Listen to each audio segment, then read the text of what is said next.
Hey, what's going on, everyone? This is Mitch. Good Wednesday evening to you all. Hope you guys are doing well out there and having yourselves a great ending to your day and a great work week out there so far. I appreciate people joining me this evening, as I know things have certainly settled down compared to what we've seen over the last couple weeks.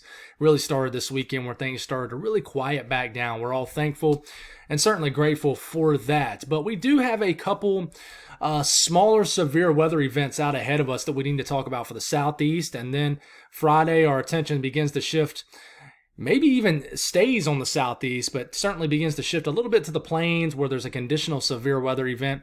And then as we get into our Saturday, we could have another severe weather event. And the details are still murky on this, but we could have another severe weather event for some of the same areas that's been under the gun with crazy weather over the last really 4 to 6 months. And that is you folks in Western Kentucky, Arkansas, Western Tennessee, and just that entire area right into there. And we'll talk about that. I'm still just not expecting a huge event, but it's an event we need to watch. So we're going to break it all down. We'll work what's closest to us to what's furthest away from us, and we'll certainly definitely discuss this. It's been some crazy, wacky weather in South Florida today. Any viewers down there certainly was not expecting the severe weather that we've seen. We've had multiple tornado warnings. A lot of thunderstorms have been rotating. I saw a video off I think it was a pier cam that looked like it was a water spout right off the coastline of Southeast Florida. So pretty interesting weather down there today. Hopefully you guys are faring well. Was definitely not expecting that, but we'll talk about everything in this video. If you folks have not subscribed, certainly consider doing that. Like the video if you like it, and if you guys got anything that I can pray about or pray over, as always, please put it in the comments below. It gives me an opportunity to pray over it, and it gives others an opportunity to do so too. I'm a little jacked up on an energy drink right now. I like drinking these little C4s. I drink them a lot when I'm storm chasing. So if I'm talking much faster than normal, I'm trying to, as I speak, mellow myself out a little bit. But I'm just feeling really juiced up right now, energized. So good and bad things sometimes. But anyways, let's start off by looking at this Gulf low in the Gulf of Mexico. I think your eyes probably go right to the middle of the screen where you see this spin. That is our low-level circulation, if you will. There is a upper level circulation or a mid-level circulation way up here. Now I want to mention this doesn't have really any tropical characteristics. It's a non-tropical low. It was basically an upper level low that kind of dug down into here. And, you always have little spins out in the ocean. It's not super uncommon. In fact, you got another little spin right into here. But we got to see what this does as it begins to really pick up some northern speed as it heads towards the Gulf coastline. Can this try to do something crazy here in the next, I would say, 12 hours? I wouldn't rule it out. But as of now, nothing's expected. It has not been mentioned by the National Hurricane Center. But we just need to watch it. It's always interesting. I had a feeling that this was going to reveal itself. Do we have any kind of deep convection that wraps around this? But this will actually be what promotes these next couple days of severe weather possibilities here in the Southeast over the next few days. So this will be the weather maker right here, as basically this quadrant right here, this eastern side of this, will bring some outer bands that could provide a little bit of a spin to the atmosphere. So tonight, there is a marginal risk that will maintain, that will stay here throughout the overnight hours all the way into tomorrow, and then we enter day 2, which we'll talk about here in a second. But I would watch out, and I mentioned this morning, for some isolated spin-ups here on the panhandle of Florida, even into southern sections of Alabama like Mobile.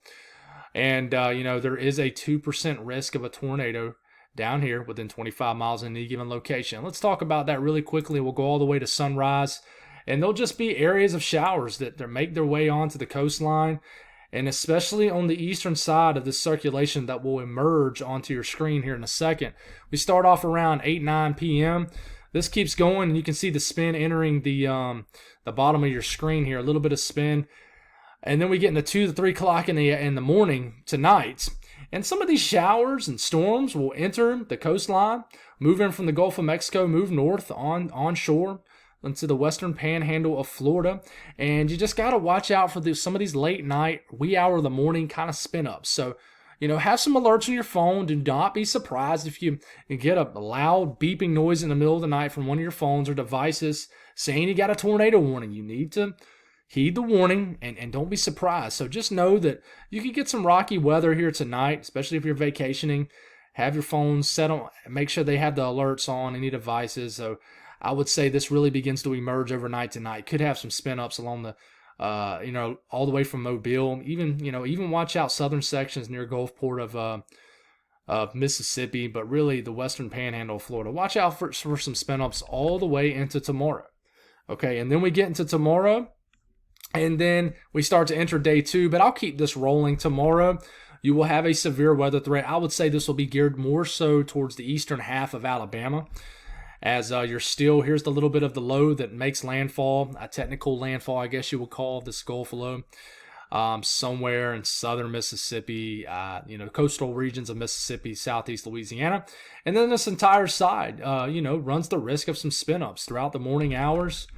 And then you'll watch as the atmosphere tries to destabilize here in southern Alabama, as we get into tomorrow afternoon. And any of these storms near Montgomery up to Birmingham, could bring some gusty winds, maybe a brief tornado. You can't rule it out in this region. And then this begins to diminish somewhat.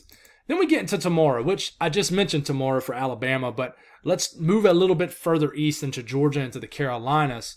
You have a marginal risk, a pretty big marginal risk for severe storms tomorrow. That's a level 1 out of 5. But I want to go on and let you guys know, by the time we make the video in the morning, I would not be surprised if this upgrades to a slight risk. For someone I'm really watching, I would say more into Georgia. And if they do, I think they'll upgrade the 2% risk of a tornado, which we have right in here, to a 5% risk, somewhere inside the 2% risk area. Would not be surprised one bit. I talked about it on Twitter today. If it doesn't happen, that's good news. Excuse me, I'm sorry, a little bit of a hiccup. But I think they'll upgrade somewhere in here to a 5% risk of a tornado. So please don't let this catch you off guard tomorrow. This is already shown that it can produce. Some of the energy from this has already been producing in South Florida. There's been a lot of rotating thunderstorms. Let's see if this continues to work northward, downstream, offsetting directions there. But anyways, we'll start off Thursday morning. Already some showers, storms down to Jacksonville, Tallahassee. These could have a tornado threat. Some bigger storms around Jacksonville around mid to late morning. These begin to enter southern areas of Georgia, all of southern Georgia, shower activity. We'll see if they can remain intact as they get a little bit closer to like Augusta, Georgia, as we get later in the afternoon. Can they make it all the way into South Carolina? It shows them weakening, but what I'm watching for here is these showers and storms that emerge behind this first push in the morning. So we're around, at this point, I would say, we're around 4, 5, 6 p.m. in the afternoon tomorrow in the evening. And what I want to watch are these storms right in here that fire up. The big question in the Storm Prediction Center is how much is the atmosphere going to destabilize? With a lot of cloud cover, typically with these upper level lows, these just lows in general, they have a pretty massive cloud deck, which prevents the sun from really poking through the clouds and really warming things up and destabilizing the atmosphere. So, and the instability building. So, do these storms really do get fired up like the short range models are showing? I would bet they are. So, I would watch central southern Georgia tomorrow. For these storms right in here, might be a quick spin up. I love chasing Georgia, central Georgia. It's one of my favorite places to chase, and mainly it's probably because it's closer. I would consider Georgia my backyard. It's an easy chase. It only takes about 50 minutes to get to Augusta from my house, and then you keep on driving down the interstate and you can just book it south, and it just doesn't take that long. It's an easy drive. But just can't take off. My boss is on vacation. I'm trying to save time for a hurricane season. I'm really excited about chasing in hurricane season. But these storms don't last long, for a few hours. And then by the time you get, I would say, into after the sun's going down, late evening, at that point, the showers might diminish. But you start to get to around midnight, watch for some initiation of some more showers and storms. And I wouldn't rule out some gusty winds and an isolated tornado, even in eastern South Carolina, once we get after midnight tomorrow night. And these are just going to continue to keep producing. And then we start to get into Friday, and we'll talk about Friday here in a second. So, we look at this the tornado parameter, significant tornado parameter, STP for short, and we see what it shows for these storms. Anything above a 1 depicts conditions favorable for tornadic activity. Of course, 1 is on the lower, but anything over 1, says, hey, the atmosphere is there somewhat for ingredients for a tornado. And, you know, you don't get any crazy high spikes or anything, some widespread 1s or 2s out here. But, you know, you got to watch. I would say the last HRRR model run long range was a little bit more worrisome than this. This has kind of backed off a little bit. But like I said, watch here in Georgia tomorrow afternoon. Watch out for a quick spin up. Okay? You know, and you look at the updraft helicity swath for this, and it does show a couple rotating updrafts with some of these storms tomorrow afternoon. So, you know, don't be surprised at all if we get maybe an isolated tornado warning or maybe a spin up down here. Won't be surprised one bit. Next thing we'll talk about is you just see one giant general risk of thunderstorms over here in the southeast. But I would not be surprised if there is a marginal risk upgraded from the general risk, which general risk doesn't even count as level 1 through 5. It's just a general risk of thunderstorms. You see that every day in the summertime, just about in the south. But I wouldn't be surprised if we get an upgrade to a marginal risk in this area. Of course, your eyes go to this. You have a pretty big slight risk of severe thunderstorms. It's level 2 out of 5 for Friday. This is for Friday. So I will briefly talk about the Carolinas for Friday. Well, I think we'll already have a lot of showers and storms ongoing Friday morning from maybe Columbia to Charlotte to Raleigh. It's going to be hard to predict exactly where they are, but I think we'll already have ongoing showers and storms. Well, what I'm watching for, and we can only go out to about 2 p.m. Friday, is look at these storms that erupt here in northeast Georgia, South Carolina. Look at these little individual cells.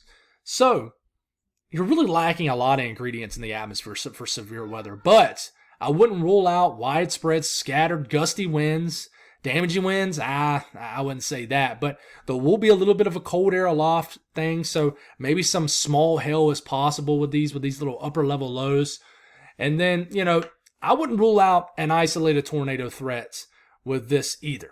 I would not.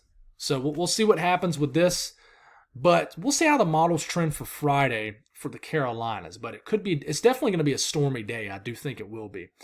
Let's talk about out in the plains. There's a slight risk for severe thunderstorms. You know, you got Oklahoma City, you know, you got Tulsa, Dallas-Fort Worth area, the Red River regions, all the way up into southern and southeast Kansas.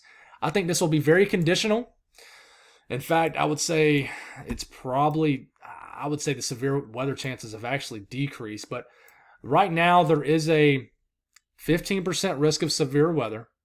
Okay, but there's also a 10% risk of significant severe weather within 25 miles in any given location. And I really think this will be for large hail as we get into tomorrow. I think there will be a chance for large hail with this, with some cold air aloft punching through in the upper levels of the atmosphere.